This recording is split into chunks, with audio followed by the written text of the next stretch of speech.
Kembali di Ngobrol bareng Gus Miftah, Los Rarewel.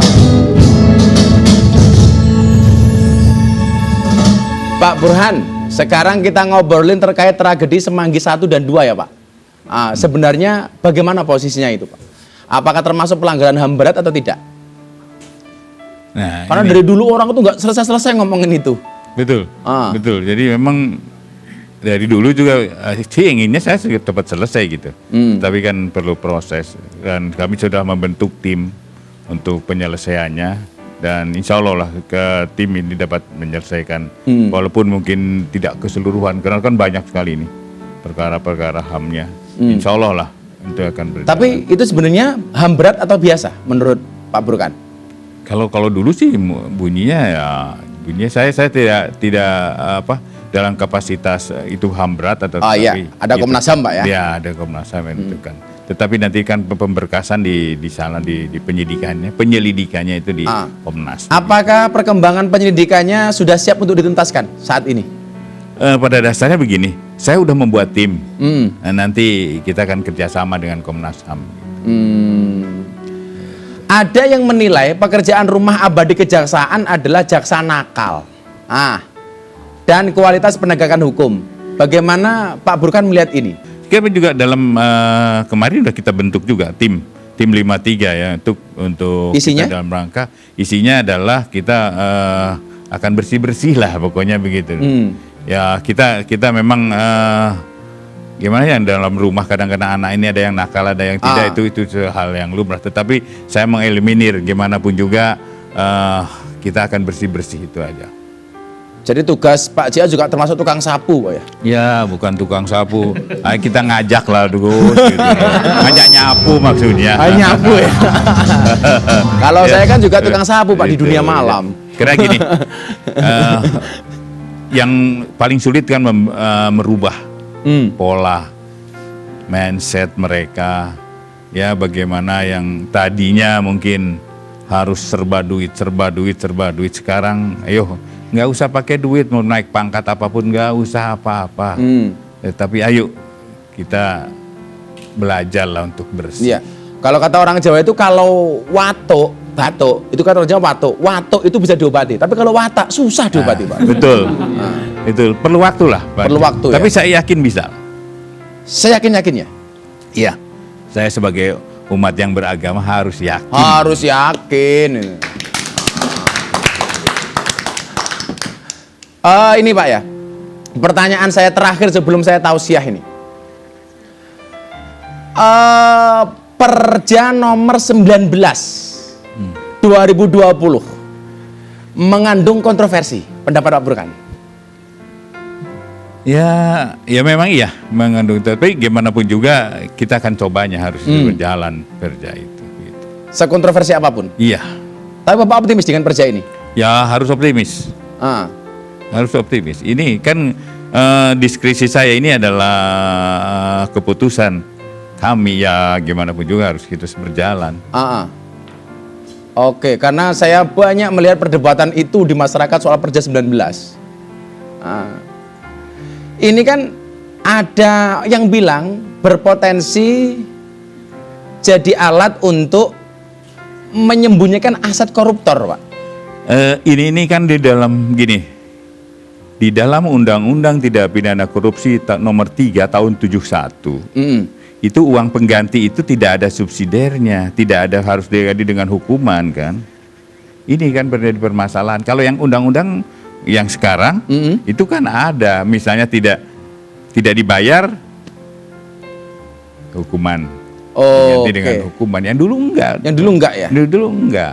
Dan tentunya kita begini, pada dasarnya walaupun ini penghapusan itu ada administrasinya, tetapi kewenangan untuk melakukan penagihan itu tetap ada. Tetap ada. Oke, jadi kalau ada nanti suatu saat orang itu kaya, ya kita minta lah. Tetap diminta Pak? Tetap diminta, kita harus bayar. Kalau nggak ada uang ya tambahan hukuman? Ya nggak bisa, karena undang-undang lama tidak mengatur itu. Tidak mengatur itu?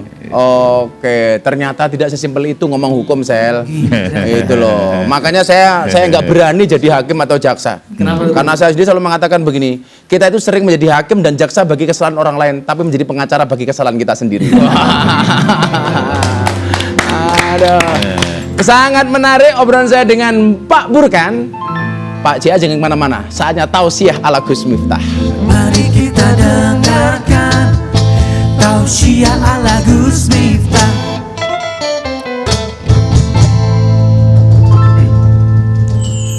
Tausiah ala Gus Miftah kali ini akan membahas tentang kesadaran hukum.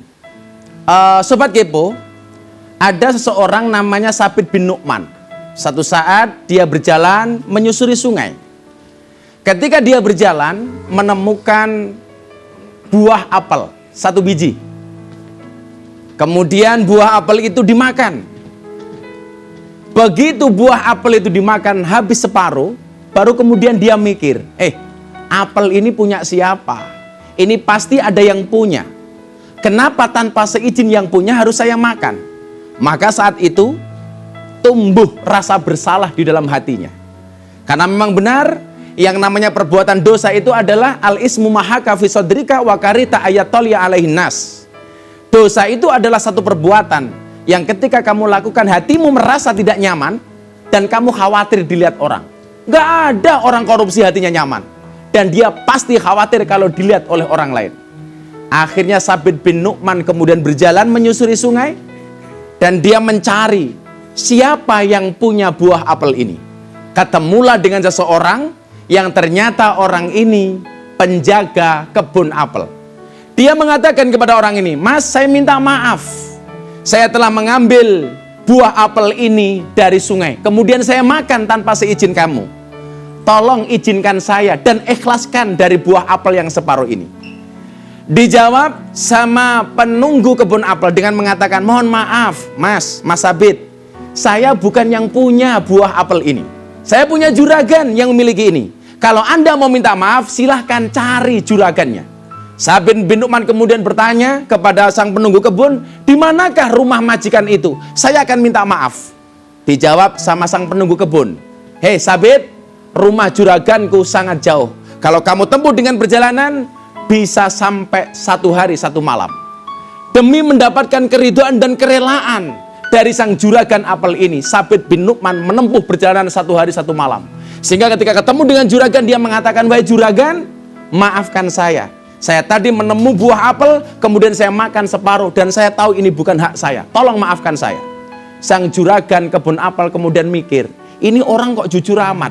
Hanya menemukan 1 buah apel, kemudian dimakan separuh, dan dia merasa bersalah dan berdosa. Kemudian apa yang dia sampaikan? "Wahai Sabit bin Nu'man, kamu saya maafkan. Tapi syaratnya 1. Apa? Kamu harus menikahi anak saya." Waduh, stres dia. La haula wala quwata illa billah. Untuk mendapatkan maaf dari pemilik apel, dia harus menikahi anaknya. Coba. Tapi demi demi mendapatkan kerelaan dan keridhaan dari juragan apel, si Sabit mengatakan, "Oke, saya siap menikahi anak Anda." Kemudian sang juragan mengatakan, "Tapi wahai Sabit, kamu harus tahu, anak saya tuli, anak saya buta, anak saya lumpuh kakinya." Langsung dia mikir, "Alah mak, saya pikir SDSB, semok depan semok belakang." Ternyata anaknya buta, tuli, lumpuh. Tapi demi mempertanggungjawabkan apa yang dia lakukan, dia mengatakan, "La haula wala quwata illa billah." "Oke, saya nikahi anak Anda." Begitu malam pertama dia datang ke kamar sang istri, dia dodok kamarnya, kemudian dia mengucapkan salam, "Assalamualaikum warahmatullahi wabarakatuh." Ternyata ada jawaban dari dalam kamar. Si Sabit mikir, waduh, jangan-jangan salah kamar. Kenapa? Tadi bapaknya mengatakan dia bisu, ternyata bisa menjawab salam. Begitu dia mau pergi, dipanggil oleh sang istri, "Mas, kesini, kamu tidak salah kamar." "Kenapa bapak saya mengatakan saya bisu?" "Karena mulut saya tidak pernah mengatakan hal-hal yang dilarang oleh Allah." "Kenapa bapak saya mengatakan saya tuli?" "Karena telinga saya tidak pernah untuk mendengarkan hal-hal yang berbau maksiat." "Kenapa orang tua saya mengatakan saya lumpuh?" "Karena kaki saya tidak pernah berjalan untuk menuju tempat kemaksiatan." Dan kalian tahu, hasil dari pernikahan antara Sabit bin Nu'man dengan wanita yang solehah ini melahirkan seorang imam besar, namanya Imam Abu Hanifah, atau yang kita kenal dengan Imam Hanafi. Pelajarannya adalah, Sabit bin Nu'man sadar apa yang dia lakukan salah. Ini seharusnya kita contoh, kita harus sadar hukum. Kalau salah ngaku. Coba kita hari ini, begitu salah dikejar-kejar sama kejaksaan. Masya Allah, sampai nabrak tiang listrik, yang sakit tiang listriknya. Kan batuknya kemudian abuh, yang mohon maaf, yang salah siapa? Bakpaunya. Sehingga seolah-olah orang punya salah di Indonesia itu semuanya menjadi seperti Fir'aun. Kenapa seperti Fir'aun? Fir'aun itu mohon maaf, orang yang tidak pernah susah, semuanya merasa benar. Sampai dia mengatakan, ini Rabbukumul A'la, aku adalah Tuhanmu yang paling tinggi. Artinya apa?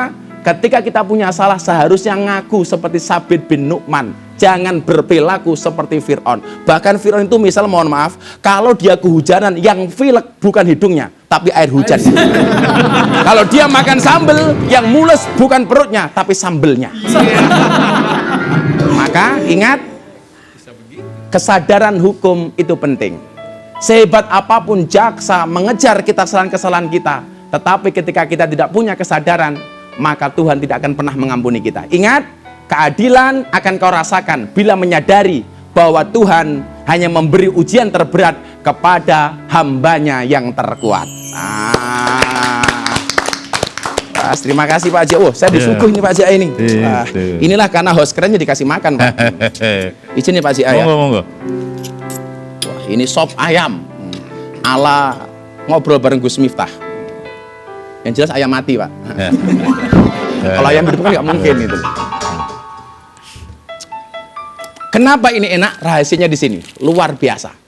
Sasa MSG melezatkan semua makanan seluruh generasi supaya kita bisa nikmati hidup sepenuhnya. Pak Jia, sebenarnya saya pengen ngobrol banyak, masih tadi banyak yang belum kita obrolkan, tapi waktunya habis Pak. Iya. Terima kasih hadirnya Pak Jaksa Agung. Sehat terus. Amin. Dan para pemirsa Sobat Kepo, kita akan kembali ketemu minggu depan dengan bintang tamu yang luar biasa. Tetap di Ngobrol bareng Gus Miftah.